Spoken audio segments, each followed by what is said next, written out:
विद्यार्थियों नमस्कार, स्वागत है आप सभी का एक बार फिर से मेरे YouTube चैनल हिंदी सर्वस्व पर, जहां हम लोग व्याकरण की नियमित कक्षाएं देख रहे हैं। और आज का हमारा जो टॉपिक है वह है प्रत्यय। पिछले वीडियो में हम लोगों ने अब उपसर्ग से संबंधित अध्ययन किया और उपसर्ग से पहले जो है शब्द के संबंध में अध्ययन किया। मैं आपको सभी वीडियो की जो है लिंक डिस्क्रिप्शन में शेयर कर दूंगा। जिन्होंने पुराने वीडियो नहीं देखे हैं, पिछले वीडियो, वो ज़रूर अध्ययन कर लें, क्योंकि जो हमारा क्लास है वो नियमित रूप से टॉपिक वाइज चल रहा है। ठीक है, आज हम लोगों के अध्ययन का जो विषय है वह है प्रत्यय। इसके अंतर्गत हम लोग प्रत्यय किसे कहते हैं, प्रत्यय के कितने भेद हैं और प्रत्यय के जो उदाहरण हैं उनके बारे में बात करेंगे। सबसे पहले बात कर लेते हैं प्रत्यय किसे कहते हैं। तो शब्दों के बाद आए हुए अक्षर समूह को, शब्दों के बाद आए हुए अक्षर समूह को, शब्दों के बाद आए अक्षर समूह को प्रत्यय कहा जाता है। ठीक है, और जो उपसर्ग है वो पहले आता है। इसे अंग्रेजी में प्रीफिक्स कहते हैं और उपसर्ग को जो है सफिक्स कहते हैं। ठीक, अब अगर बात करें हम लोग कि प्रत्यय का जो शाब्दिक अर्थ है वो क्या है, प्रतिधन अय। प्रत्यय दो शब्दों से मिलकर बना है, जिसमें प्रतिधन अय। प्रति का अर्थ है साथ में, ठीक है, साथ में लेकिन बाद में। ठीक है, अय माने चलने वाला। ठीक, अय माने चलने वाला, साथ में लेकिन बाद में चलने वाला जो होता है वही प्रत्यय कहलाता है। बात करेंगे हम लोग प्रत्यय के भेदों की। तो प्रत्यय हिंदी में मुख्य रूप से दो ही प्रकार के होते हैं, जिनमें आपका पहला है कृत प्रत्यय। ठीक है, पहला कौन सा है, कृत प्रत्यय, और दूसरा है तद्धित प्रत्यय। ठीक, तद्धित प्रत्यय, ठीक, वो प्रत्यय जो धातु में लगते हैं, किसमें, धातु में लगते हैं, वो कृत प्रत्यय कहलाते हैं। ठीक है, जो प्रत्यय धातु में लगते हैं वे कृत प्रत्यय कहलाते हैं, और इनसे मिल करके जो नया शब्द बनता है उसे कृदंत कहते हैं। क्या कहते हैं, कृदंत कहते हैं। अब अगर बात करें तद्धित प्रत्यय की, तो संज्ञा या सर्वनाम में लगने वाले जो प्रत्यय होते हैं उन्हें तद्धित प्रत्यय कहते हैं, और इनसे मिल करके बने हुए शब्द क्या कहलाते हैं, तदिदांत। ठीक, अब हम बात करेंगे ये कृत प्रत्यय कौन कौन से हैं और तद्धित प्रत्यय कौन कौन से हैं। सबसे पहले मैं आपकी जानकारी के लिए बता देना चाहता हूं कि हिंदी विषय में जो प्रत्यय हैं वो निश्चित नहीं है कि अगर कोई प्रत्यय का उदाहरण मैं आपको बताऊं, माफ़ कीजिएगा, प्रत्यय का भेद कोई बताऊं कृत प्रत्यय का, तो ये निश्चित नहीं है कि वो जो है कृत में ही रहेगा, वो तद्धित में भी आ सकता है, क्योंकि इसमें बहुत से प्रत्यय हैं जो कि कृत भी होते हैं और तद्धित भी होते हैं। यहाँ पर केवल ध्यान देने वाली बात है कि हमें किस प्रकार से इस प्रश्न को सॉल्व करना है। परीक्षा में पूछा ये जाता है कि आपको एक शब्द दिया रहेगा, उसमें आपको ये बताना होगा कि कौन सा प्रत्यय लगा हुआ है। तो सबसे पहले आप प्रत्यय को अलग करेंगे। जब आप ये देखेंगे कि उसमें धातु में लगा हुआ है, तब आप आसानी से ये कह सकते हैं कि यह कृत प्रत्यय है। संज्ञा या सर्वनाम में लगा हुआ है तो आप कह सकते हैं कि तद्धित प्रत्यय है। ठीक, और दूसरी बात ये पूछा जाता है कि ये जो बना हुआ शब्द है, चाहे वो कृत प्रत्यय से बना हुआ शब्द हो या तद्धित प्रत्यय से बना हुआ शब्द हो, वो किस प्रकार का शब्द है। तो इसकी चर्चा हम लोग भेदों पे जब पहुँचेंगे तो बताएंगे कि कृत प्रत्यय से कितने प्रकार के शब्द बनते हैं और तद्धित प्रत्यय से कितने प्रकार के शब्द बनते हैं। ठीक है, चलिए अब हम देखते हैं कृत प्रत्यय के जो उदाहरण हैं। ठीक, तो ये आप लोगों की कृत प्रत्यय हैं, जिनमें आ, अंत, अक्कड़, आ, आई, आड़ी, आलू, आऊ, अंकु, आक, आका, आक, आकू, आन, आनी, ये विविध प्रकार की जो है कृत प्रत्यय हैं, जिनमें ढेर सारे एग्जाम्पल आपको दिखाए गए हैं। हिंदी के कृत प्रत्ययों की बात हो या किसी भी प्रत्यय की बात हो, ये निश्चित नहीं है कि ये केवल कृत प्रत्यय ही होगी। उदाहरण के लिए मैं आपको एक उदाहरण यहाँ पर दिखा रहा हूँ। ये जो ईयल प्रत्यय है, ये अगर मर धातु में लगती है तो ये हो जाती है मरियल। ठीक है, मरियल पूछा जाए तो कृदंत शब्द है। ठीक है, और इसके साथ अगर इसे दाढ़ी शब्द में जोड़ दिया जाए, ठीक है ना, तो ये हो जाएगा दढ़ियल। ठीक है, क्या हो जाएगा, दढ़ियल। ये आपका जो है तद्धित प्रत्यय है या तद्धितांत शब्द है। तो इस तरीके से हम ये कह सकते हैं कि कोई भी प्रत्यय का जो ये प्रकार है वो ये निश्चित नहीं है कि कृत में है तो कृत में ही रहेगा, तद्धित में है तो तद्धित में ही रहेगा।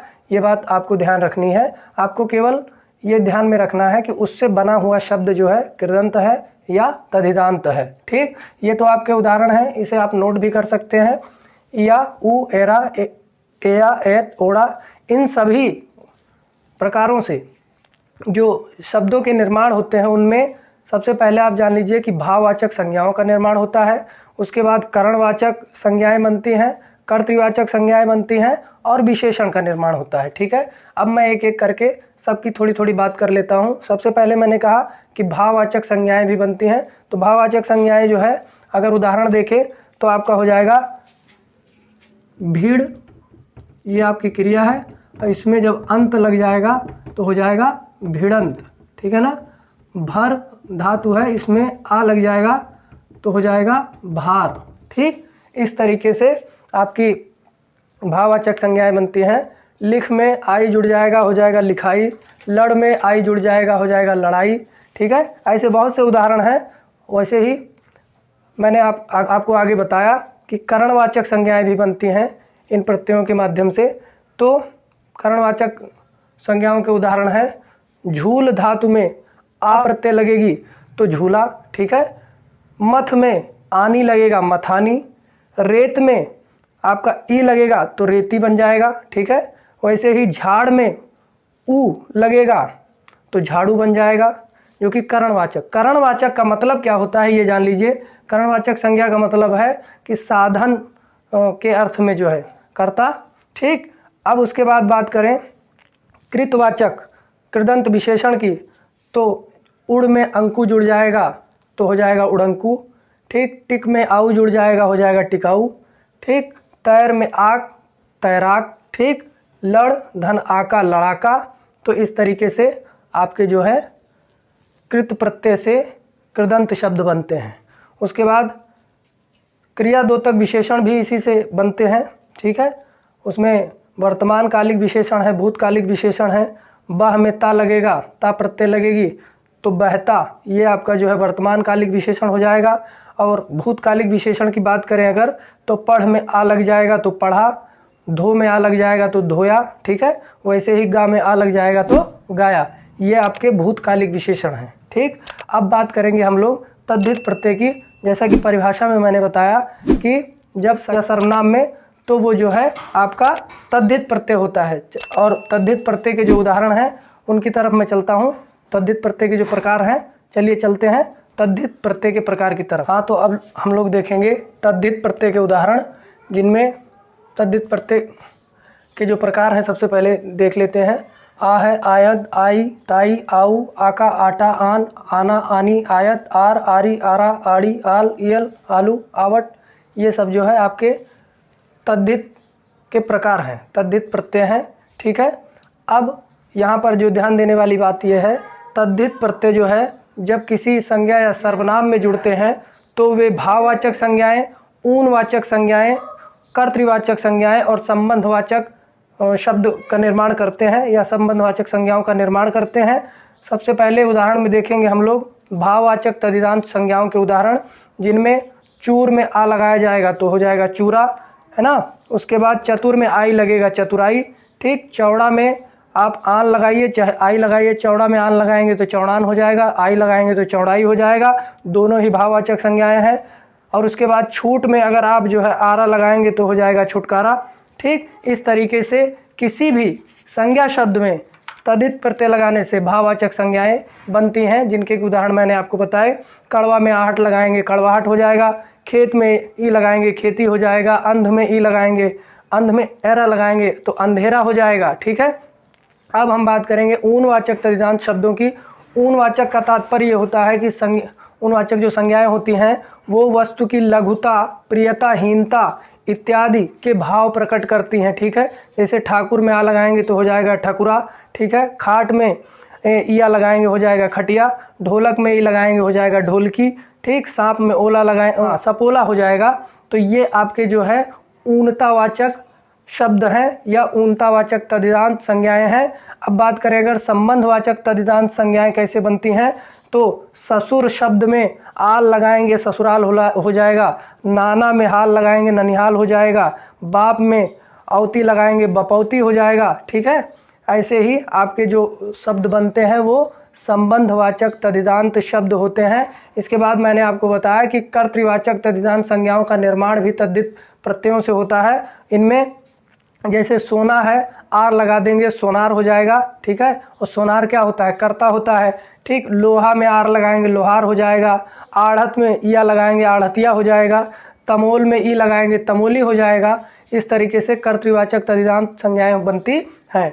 ठीक है, और इसके बाद अगर तद्वितीय विशेषण की अगर बात करें तो भूख में आ लगाएंगे तो भूखा हो जाएगा, हिंदू में आना लगाएंगे हिंदुआना हो जाएगा, दूध में आर लगाएंगे दुधार हो जाएगा, दया में आलू लगाएंगे दयालु हो जाएगा। इस तरीके से तद्वितीय विशेषण भी बनते हैं। तो ये हमारा आज का जो टॉपिक रहा प्रत्यय का, बहुत ही सरल है। इसमें हमें आपको केवल इतना ध्यान देना है कि जो बना हुआ शब्द है वो किस प्रकार बना है, या यूँ कहें कि संज्ञा में प्रत्यय लगने से बना है या धातु में प्रत्यय लगने से बना है। अगर धातु में प्रत्यय लगने से बना है तो वह कृत प्रत्यय है, कृदंत शब्द है। अगर संज्ञा या सर्वनाम में प्रत्यय लगने से बना है तो वो तद्धित प्रत्यय है और तद्धितांत शब्द है। और ये निश्चित नहीं है कि यहाँ पर आए हुए प्रकार जो है तद्धितांत में अगर आए हैं तो वो तद्धित में नहीं आ सकते, और तद्धित में आए हैं तो वो जो है कृदंत में नहीं आ सकते, कृत में नहीं आ सकते, माफ़ कीजिएगा। तो ये चीज़ें आपको ध्यान रखनी है। और बने हुए शब्द किस प्रकार के होते हैं ये भी थोड़ा ध्यान रखने वाली बात है, कि जैसे ऊंतावाचक हैं कि कर्तृवाचक हैं या करणवाचक हैं, ये चीज़ें हमें ध्यान रखनी होती हैं। और बाकी हमने प्रकार और परिभाषा की बात कर ली। आज का टॉपिक हमारा यहीं समाप्त होता है। वीडियो अगर पसंद आया हो तो लाइक शेयर सब्सक्राइब जरूर करें। किसी भी प्रकार की कोई समस्या हो तो नीचे दिए गए नंबरों पर जो है संपर्क भी कर सकते हैं। और तब तक के लिए अगले वीडियो के लिए जो है हम फिर मिलेंगे। धन्यवाद।